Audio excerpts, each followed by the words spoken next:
We're going to do Abenda. This is Tara Sutphen. Okay. So I'm going to go into trance for a few minutes.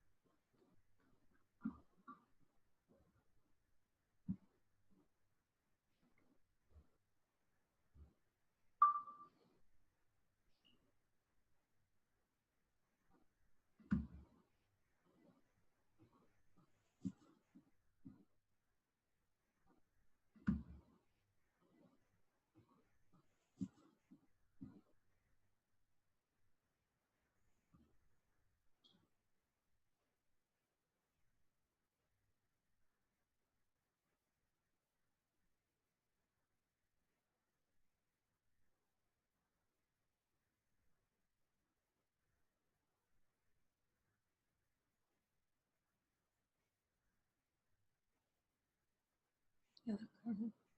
Hi, Abenda. Good to see you today. How are you?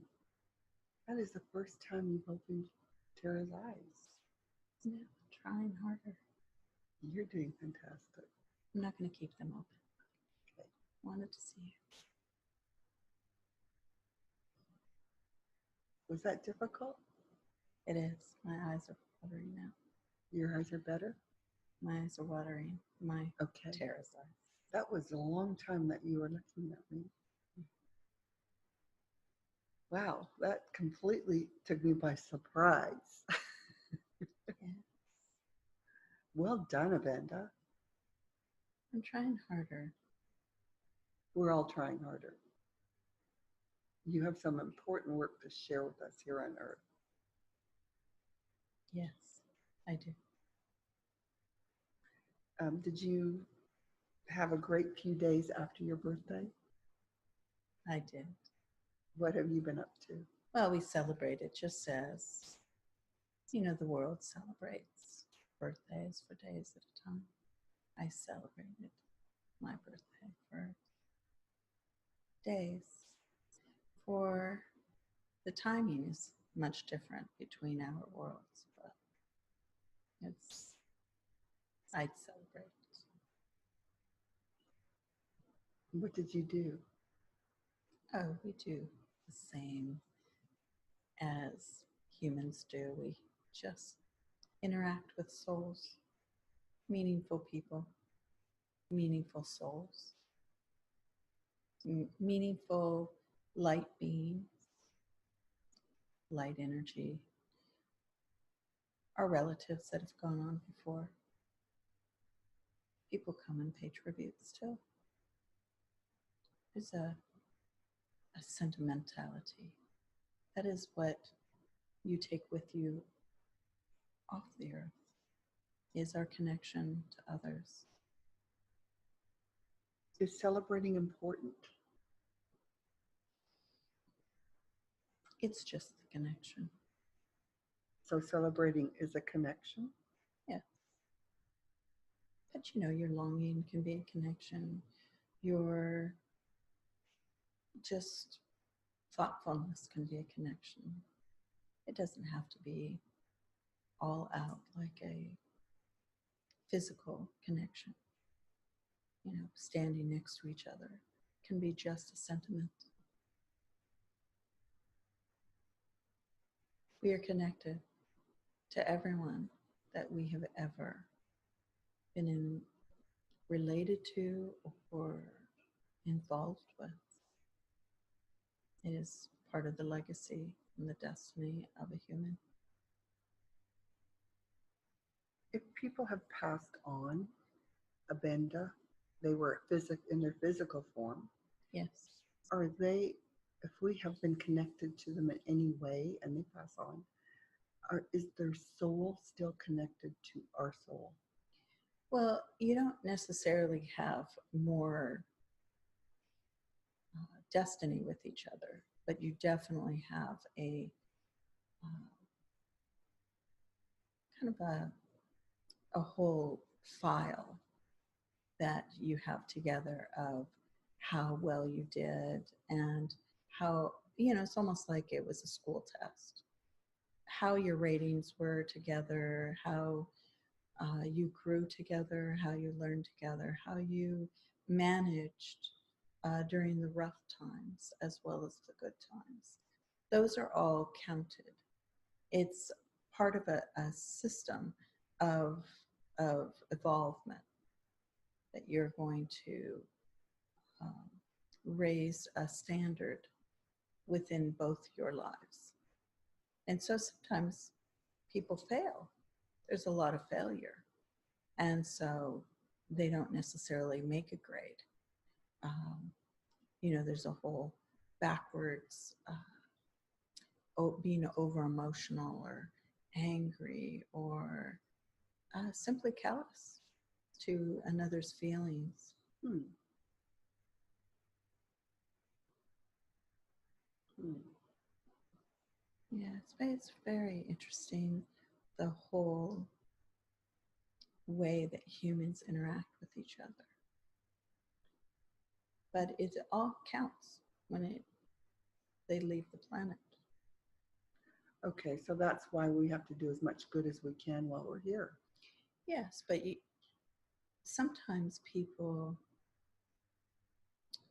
are pretty hard on other people. And so you don't necessarily have to take that time and time again or day after day. There's some people that need to be removed from one's life path because they're not meant to be there. But how that file is graded is important. How you feel about it, how you move forward, not make the same mistakes, not grumble about it too much or complain. Just learn from it. You can process but make progress, not stay stagnant or disgruntled in any way.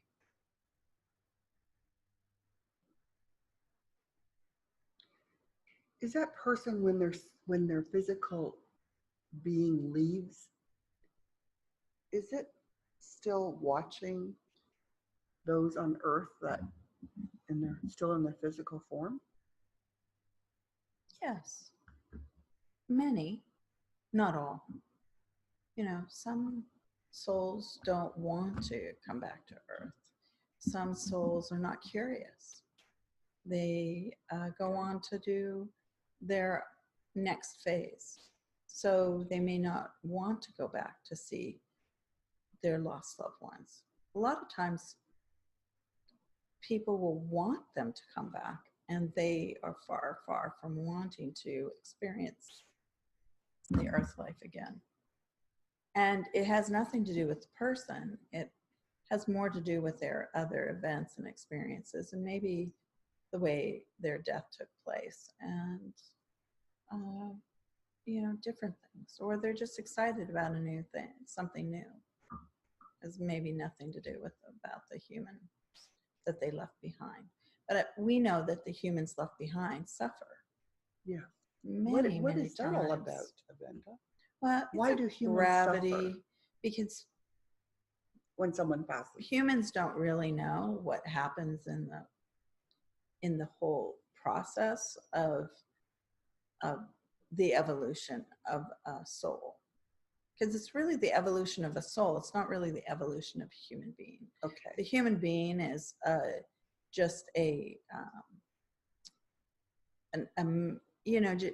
you're put on here for a very short while it's a fun time experiment, Mm-hmm. per se. Mm-hmm. And so it's doesn't really matter. The soul is an ever evolving organism, let's say.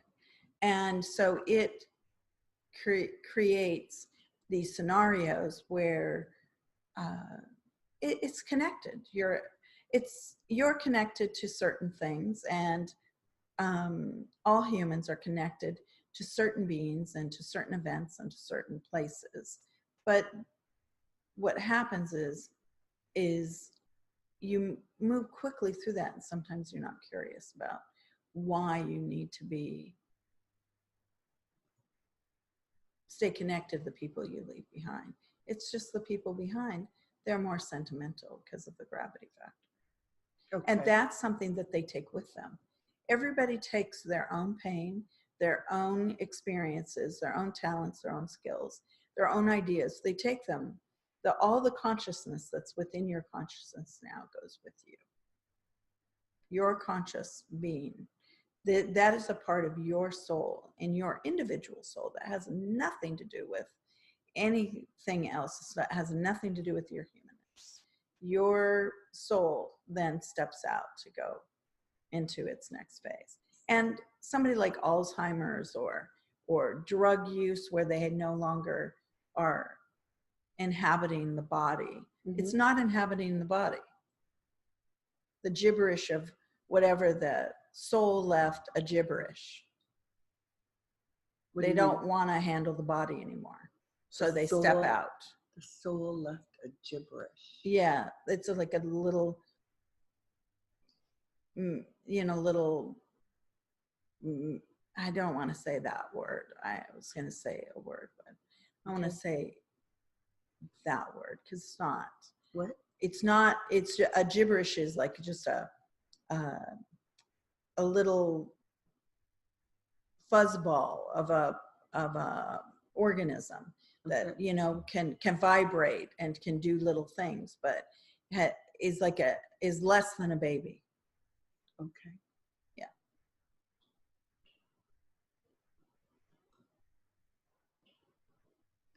They don't want to inhabit the body anymore. Okay. They've made a contract before they were born that they would only stay on the earth so long and take so much of what they considered problems or sickness or upsets, or sometimes it's just a grief from frustration and anxiousness.